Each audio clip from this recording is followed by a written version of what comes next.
¿Empezó? ¿O no empezó? Sí.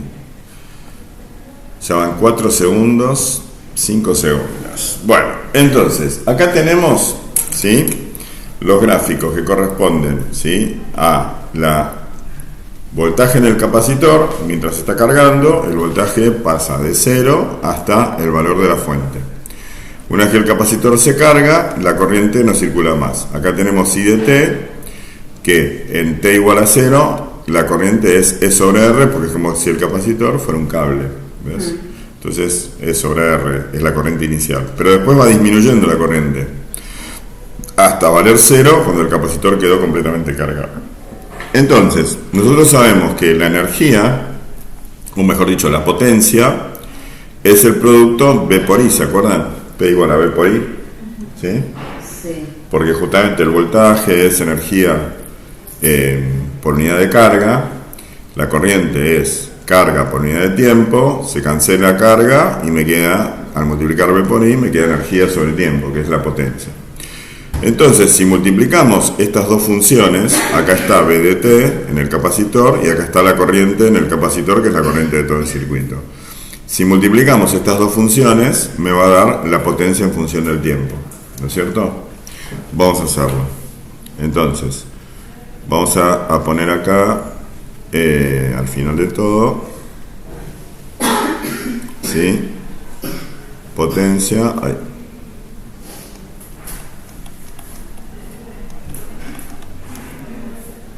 ¿sí?, y energía, ¿sí?, en función del tiempo. Durante la carga. En la descarga no me interesa mucho. ¿Por qué me interesa en la carga? Porque en la carga, si yo, ves, la función P de T en el capacitor va a ser la V en el capacitor en función del tiempo por la corriente en el capacitor en función del tiempo. Tengo que multiplicar entonces E por, ¿dónde está la función? Acá atrás, acá arriba. Tengo que multiplicar esto, E,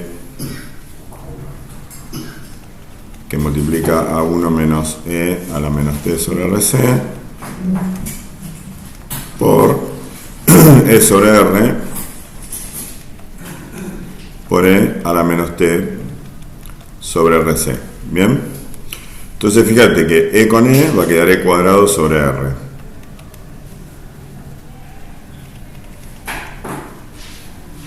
Qué feo me está quedando.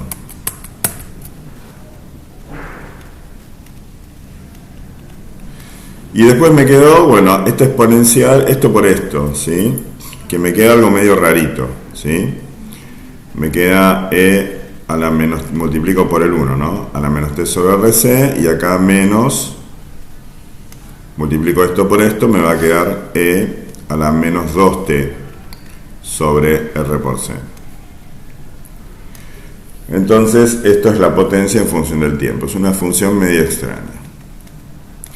Si hacemos un análisis rápido, cuando t tiende a infinito, esto tiende a 0 y esto también tiende a 0, ¿sí? ¿Okay? Estos dos valores tienden a 0, ¿está bien? Así que no es indeterminado, porque 0 menos 0 es 0, ¿sí? Si fuera infinito menos infinito es indeterminado, pero si esto tiende a 0 y esto también, todo tiende a 0, no hay indeterminación. Claro, porque a medida que pasa el tiempo, si vamos a los gráficos que estaban acá arriba, a medida que pasa el tiempo, el producto, sí, de esto, esto tiende a E, a un valor constante, y esto tiende a 0. 0 por cualquier cosa es 0. ¿Está bien? Esto es lo que se le llama 0 por acotada, ¿no? Esto es una función acotada. Acotada no es que está durmiendo. Está acotada. Sí, no, que está acostada. Ah, acotada. Entonces tiene cota. Entonces, esto es lo que se le dicen producto de una función que tiende a 0, 0 por acotada. ¿Se nos dijo alguna vez el profe de análisis 1? A los profes de matemáticas les encanta eso. Esto es el caso 0 por acotada. Entonces, tiende a 0 la potencia. Bien. Pero la potencia es la energía sobre tiempo. No nos interesa mucho la potencia. Nos interesa más la energía, sobre todo la energía que se guardó en el capacitor. que se acuerdan, cuando vimos capacitores, vimos que la energía almacenada en un capacitor era la mitad de la energía que suministró la fuente. Bien, entonces llegó el momento de hacer una demostración matemática rigurosa por este camino. Hay otra demostración más sencilla que esta, de que la energía almacenada es la mitad que la de la fuente. Pero vamos a ver que por este camino llegamos a la conclusión de que siempre la energía almacenada, la energía total que recibió el capacitor, es la mitad de la que entregó la fuente, y eso, la gran observación, es que esa energía es independiente del valor de la resistencia serie, a través de la cual se está cargando. Bien.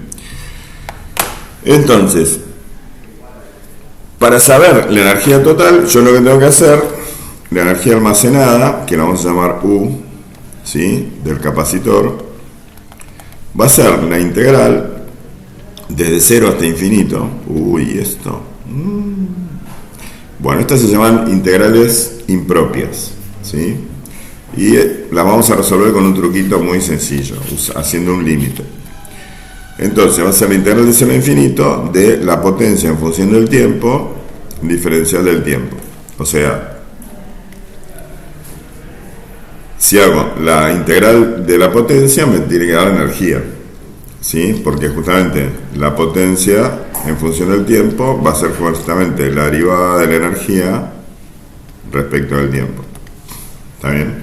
Entonces, si yo grafico esta cosa, tendría una forma, va a tener una forma media estrambólica. Lo tenemos que hacer con un graficador, porque vamos a ver que tiene. Lo voy a hacer acá rápido y lo voy a borrar para que nadie lo vea. Lo ven solamente los que le prestan atención al video. Si grafico esta función que tengo acá, me va a dar una cosa así, mira. Onda, una cosa así, tiene un máximo y después tiende a 0. ¿Sí? Este máximo, ¿cómo se encuentra? Acá vamos a hacer un repaso de análisis matemático, ¿no? En este máximo, la pendiente es 0. ¿Sí? O sea que si yo derivo esto, que me va a dar energía, si derivo esto no me va a dar energía, ves, la derivada de la potencia, cualquier cosa. Si derivo esto y lo igualo a 0, voy a descubrir que acá hay un valor máximo, ¿sí? Bien, pero no hace falta que analicemos todo esto. Esta integral, ¿saben qué representa? Representa toda este área. Hasta el infinito, ¿ves? U cap es el área bajo la curva. Entonces, ¿cómo sé que una integral que va, ves, de 0 hasta el infinito me va a dar un valor finito? ¿Por qué no me va a dar infinito el área? ¿No? Bueno, porque hay áreas en matemática que justamente esta integral impropia va a dar un valor, ¿sí? Y decimos entonces que la integral impropia es convergente. ¿Ustedes llegaron a ver series en análisis 1? Sí. Bueno, ¿se acuerdan lo que era una serie convergente? No. Una serie es una suma de infinitos términos, ¿no? Una suma de infinitos términos. Entonces, vos decís, bueno, si son infinitos números, estoy sumando, los sumo todos y siempre va a dar infinito. No. A veces no da infinito, a veces da un número. Y esto, un ejemplo, son los números periódicos. Vos podés descomponer, por ejemplo, al número periódico, ¿sí? 0,3 periódico en la suma de 0,3 más 0,03 más 0,003, ¿de acuerdo? Y así hasta el infinito. Pero todos sabemos que 0,3 periódico es un tercio, ¿sí o no? Sí. Entonces, ves, la suma de infinitos números me da un número, no me da infinito. Bien, entonces decimos que esto es una serie, lo que veo acá, una suma de infinitos números. Es la serie que es la sumatoria de n igual a 0 hasta infinito de 3 sobre, ¿cómo era? 10 elevado a la n, ¿no? Porque cuando n vale 0, no, 3 no. Bueno, no importa, 0,3 a la n más 1. Entonces me queda, cuando n vale 0, me queda 3 sobre 10, 0,3. Cuando n vale 1, 3 sobre 10 a la 2 y así, ¿ves? ¿No? Entonces toda esta suma tiene que dar un tercio. Bien. Entonces esto es una serie convergente, se llama. Bueno, esto también es una suma infinita. Una integral es una suma infinita. Bien. Bueno, entonces una integral impropia es convergente cuando esto me va a dar un área, ¿no? Bueno, se resuelve la integral, ¿sí? ¿Y qué se hace?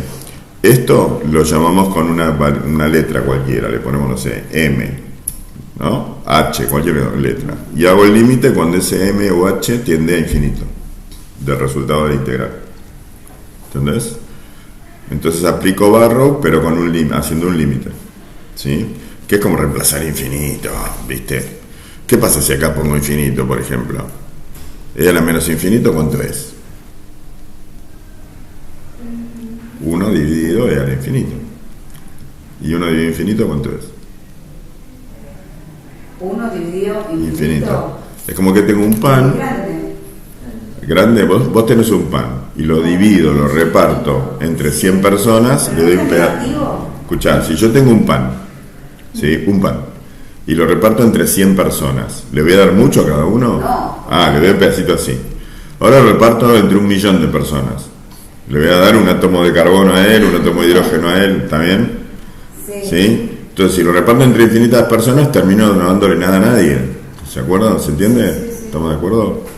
Entonces, E a la infinito es infinito, y 1 dividido infinito va a ser 0.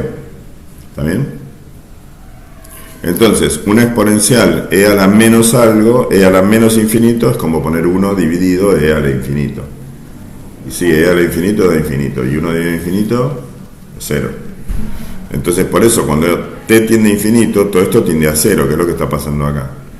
Bueno, resulta que si hago la integral de esto, vamos a hacerla, ¿sí? Entonces, ¿cómo sería la integral, que es la energía almacenada en el capacitor? Sería el E cuadrado sobre R, lo saco afuera. Y la integral es distributiva con respecto a la suma o a la resta. Entonces puedo hacer la integral de E a la menos t sobre RC por un lado, de 0 a M. Esperá, me faltó poner adelante el límite cuando M tiende a infinito.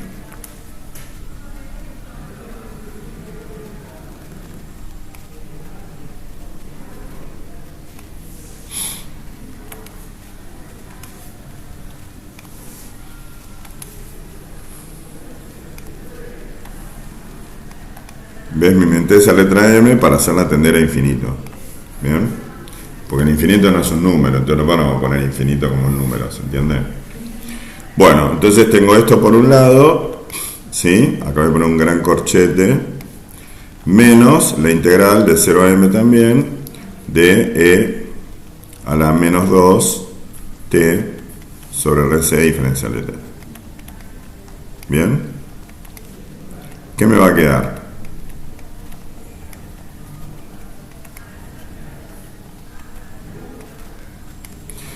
La integral de esto va a ser E a la menos T sobre RC, ¿sí? Dividido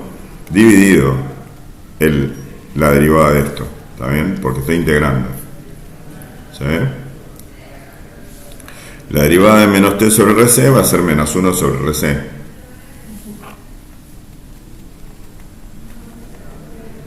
¿Está bien? Porque ahora sí, derivo esto, me da esto. ¿Bien? Y la otra integral, ¿cómo me da? Me queda menos, también E a la menos 2T sobre RC, dividido menos 2T sobre RC, menos 2 sobre RC. Lo escribo todo, ahora lo prolijamos. Agrego otra hoja. Ahora prolijamos. ¿Cómo me va quedando la energía almacenada en el capacitor? Toda la energía almacenada. E cuadrado sobre R. Bueno, entonces, fíjense, vamos a prolijar. Límite, cuando M tiende a infinito, un gran corchete y otro corchete que tenemos. ¿Cómo me queda esto? Si dividís por 1 sobre, se queda multiplicando, ¿no es cierto? ¿Están de acuerdo? Me queda menos RC por E a la menos T sobre RC, acá. Y acá este menos con este menos me va a quedar más. este menos que venía acá de la fórmula con el menos que quedó acá. ¿Ves? Menos con menos más. Y este 2 sobre RC va a quedar acá RC sobre 2. Por E a la menos 2T sobre RC. ¿Bien? ¿De acuerdo? Bueno, pero acá la integral decía de 0 a m, o sea que esto hay que evaluarlo por Barrow de 0 a m y luego hacer el límite cuando m tiende a infinito, ¿ven? ¿Se ve? ¿No vieron integrales impropias en análisis 1? Estas están en integrales de 0 a infinito. Bueno, espera, ahora después lo charlamos. Ahora, hasta esto se entiende lo que estoy haciendo, ¿sí? Después vemos en general en matemática cómo es esto. Y el límite cuando m tiende a infinito, para no poner infinito acá, que queda feo. A los matemáticos les molesta, les sale urticaria, les hace daño, les daña la vista, les duelen los ojos cuando ven infinito acá. Entonces ponen el límite cuando m tiende a infinito, acá puse m. Pero es como si acá dijera infinito, chicas, acá entre nosotros que somos físicos, los físicos, ¿no? Así, este video, si lo llega a ver Víctor, no me habla más. Bueno, entonces... Bueno, entonces apliquemos Barrow primero, ¿sí? Me quedaría límite cuando m tiende a infinito de, bueno, acá e cuadrado sobre r. Bueno, entonces Barrow, todo esto en m, uy, Dios mío, me quedaría menos rc por e a la menos m sobre rc más rc sobre 2 por e a la menos 2m sobre rc menos Barrow todo esto en 0. Oh, va a haber un paréntesis acá porque son dos términos. ¿Cuánto da esto en 0? Mira. Cuando t vale 0 ahora, e a la 0, ¿cuánto es? 1. Acá me quedó menos RC. ¿Sí? Y acá de nuevo, cuando esto t vale 0, todo esto vale más RC sobre 2. Acá hay un 2 dividiendo. Oh, un 2 dividiendo. Bueno, entonces, cierro el corchete. ¿Qué pasa cuando m tiende a infinito? ¿Dónde está m? Acá y acá. Sí. E a la menos infinito. ¿Cuánto dijimos que era e a la menos infinito? E a la menos infinito es 1 dividido e a la infinito. ¿Cuánto da eso? E dividido al infinito, sí. 1 dividido e al infinito a 0. E al infinito es infinito. Ah, bueno. ¿Bien? Sí. O dicho de otra manera, un exponencial decreciente ¿no tiende a 0? Sí. Bueno, entonces cuando el exponente tiende a infinito, todo el resultado tiende a 0. Entonces esto tiende a 0, a los de matemáticas les gusta que pongas así, cuando lo tachás, porque no vale 0, tiende a 0. Pero para los físicos, sí, 0 es lo que no se puede medir, ¿no? Bueno, ¿y qué pasó acá? Ahora hay que prolijar. Esto quedó menos, queda más. ¿Bien? O sea que esto que está acá me está dando RC menos RC sobre 2. ¿Cuánto es RC menos RC sobre 2?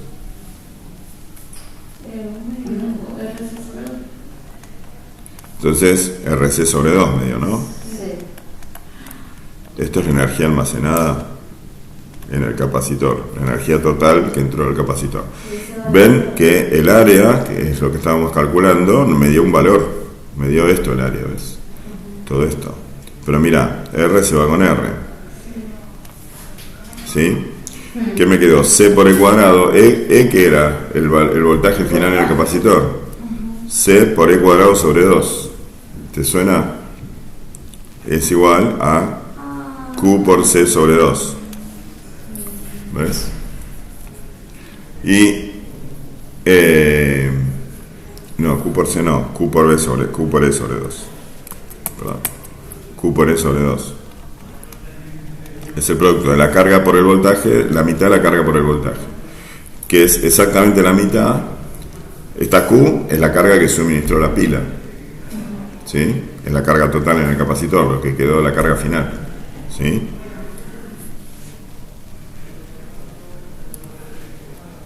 Espera, vamos a ponerlo mejor porque nosotros no pusimos nunca Q mayúscula.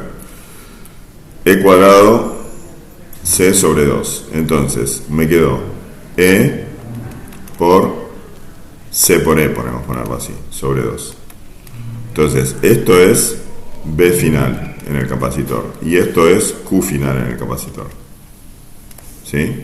Si vamos al gráfico de la carga, C por E es el valor final de la carga, mirá. Acá está, ¿ves? C por E. ¿Ven? ¿Ok? Y si miramos el voltaje final es E. O sea que C por E cuadrado es el producto de la carga por el voltaje final en el capacitor. ¿Ves? ¿Ok? ¿Y la R dónde está? Y la R no está. O sea, la energía final almacenada no depende de la R que usé. Bien. Entonces esto induce a un pensamiento erróneo que yo tuve muchos años y que nadie me sabía explicar hasta que encontré un video de... Hay un youtuber norteamericano, no sé de qué ciudad es, se llama Steve Mould, y mostró que su trabajo final de licenciatura era demostrar que cuando vos conectás un capacitor con una fuente sin la resistencia, o conectás un capacitor cargado con otro descargado, la pérdida de energía no se puede analizar, ¿sí? Porque está faltando la resistencia de los conductores. Yo pensaba, ¿qué pasa si conectás una fuente con un capacitor con superconductores? Los superconductores no tienen resistencia. El superconductor, por ejemplo el cobre o el aluminio, tienen una temperatura muy baja que se llama temperatura crítica, por debajo de la cual desaparece la resistencia. Desaparece, ¿sí? Es cero. ¿Okay? Está en el orden de los 4 Kelvin esa temperatura, 4, 6 Kelvin, está muy muy abajo. De hecho, cuando vos te vas a hacer una resonancia magnética, te meten adentro de una gran bobina que se llama solenoide, que todavía lo tenemos que ver. Te meten ahí adentro y las espiras del solenoide están refrigeradas con helio líquido, entonces están casi a la temperatura crítica, son de cobre y están prácticamente a la temperatura crítica y tienen resistencia prácticamente nula, para que se logren corrientes gigantes y poder lograr un campo magnético enorme para que te alinee todos los patitos del hidrógeno, te alinea todos los espines de los electrones del hidrógeno, te los alinea así violentamente por ese campo magnético gigante. Y después con otras bobinas que tenés más cerca, que es lo que te ponen así encima, con esa bobina que tenés más cerca te meten radiofrecuencia, entonces lo vuelven loco a los espines de los electrones, y cuando el spin se reacomoda de nuevo, según el material, según si es músculo, hueso o líquido, el spin se ordena de otra manera, y eso lo detectan con otras bobinas, y con eso entonces van construyendo una imagen el escaneo, como la tomografía, una imagen tomográfica de todos los órganos que te están mirando, leyendo. Por eso estás arriba de un carrito que te va moviendo, te van haciendo los barridos. Bueno, entonces, ¿qué pasa si conectás con cables superconductores enfriados con helio líquido a presión atmosférica normal, que está como a 200 y pico de grados bajo cero? Enfriar los cables, ¿no? ¿Qué pasaría? Y bueno, va a almacenar la misma energía. ¿Y dónde va la energía esa que falta?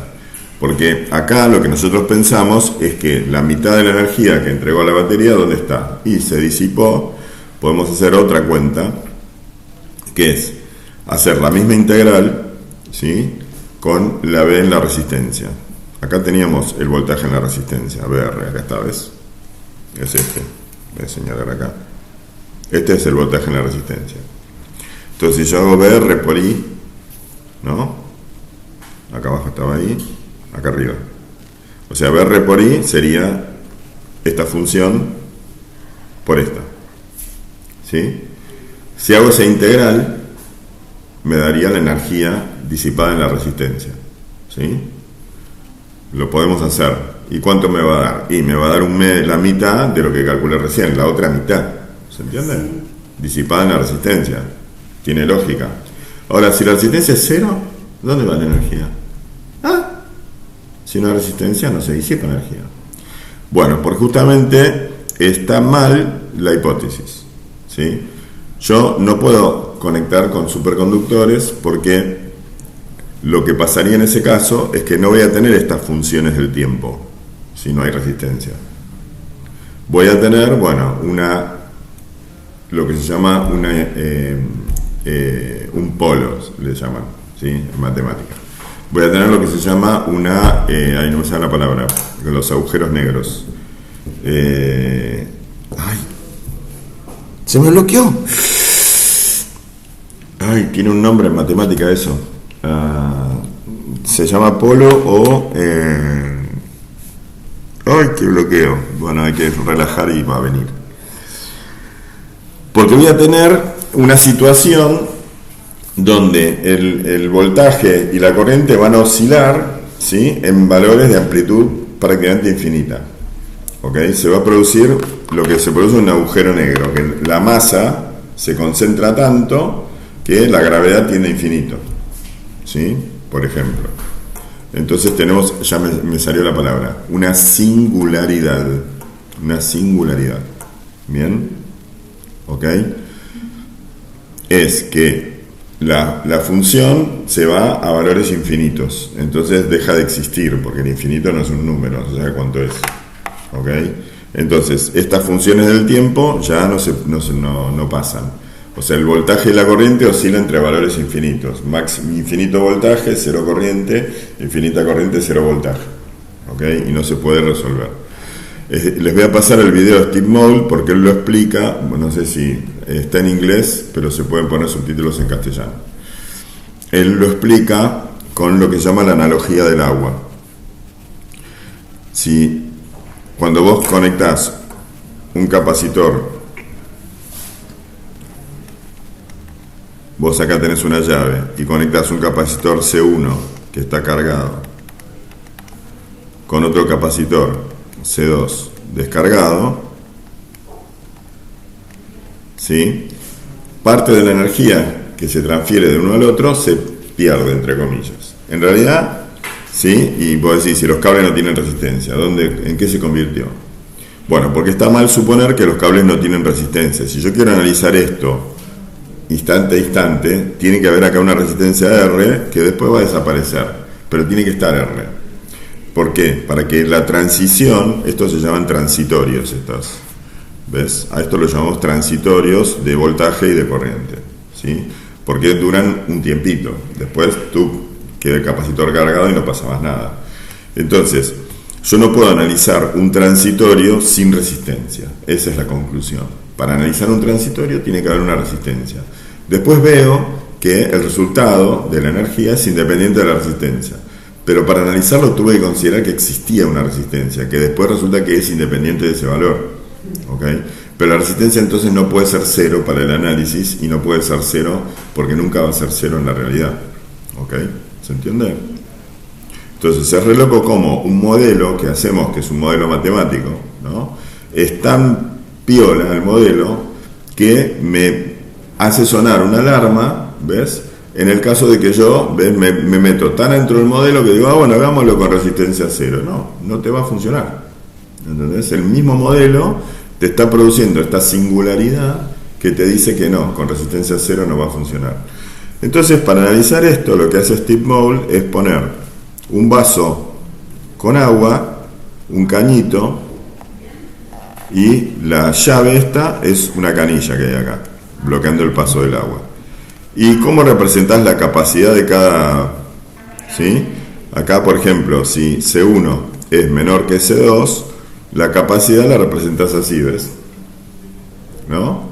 La representás como la superficie de la base. Entonces vos acá tenías inicialmente una cantidad de líquido y acá no tenías nada. Cuando esto termine de pasar para acá, van a quedar el volumen inicial de líquido, que sería la carga que había acá, va a quedar repartida. La carga se mantiene, acá el volumen de líquido se mantuvo. Pero el líquido al pasar por un caño, ¿sí? Si el caño tiene resistencia hidrodinámica, va a pasar con cierta velocidad. Si el caño fuera ideal, que no tiene resistencia hidrodinámica, el líquido acá pasaría con velocidad infinita. ¿Entendés? Ahí es donde está el problema.